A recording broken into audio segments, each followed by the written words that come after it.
प्रभाव ही देखने को जीवन में हमको मिलेगा।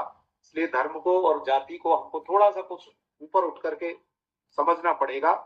इसी प्रकार से उन्होंने जाति व्यवस्था में छुआछूत है, अस्पृश्यता है, ये निम्न जाति का है, हम यहाँ पर पानी नहीं पिएंगे, इस मंदिर में फला व्यक्ति को जाने का अधिकार नहीं है, ये सब चीजें संविधान के माध्यम से किसी को अलाउ नहीं करती है कि छुआछूत करे या अस्पृश्यता की बात करे। मैंने अशोक जी से एक बात भी कही थी कि हमको सबसे पहले ऐसे पिछड़े तबके के लोगों के साथ मिलकर के काम करना है, उनके साथ बैठ करके हमको भोजन करना है, उनके साथ बैठ करके शिक्षा की बात करनी है। हम लोग उनके लिए कितना बढ़िया कर सकते हैं।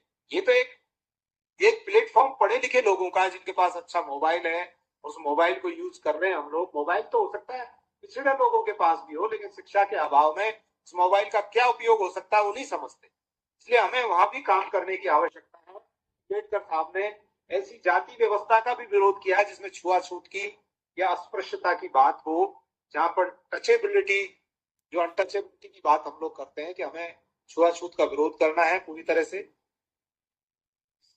इसी प्रकार से उन्होंने शिक्षा के महत्व के लिए भी बड़ी बात कही। मैं पूर्व में भी कह चुका हूं कि शिक्षा शेरनी का वह दूध है जिसको पी करके व्यक्ति दहाड़ता है।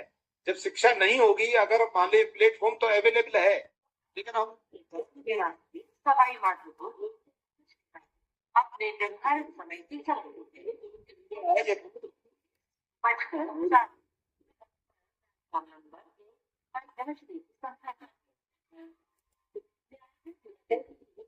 की बात हम कर रहे हैं। शिक्षा को सामाजिक और आर्थिक विकास के लिए आवश्यक माना है।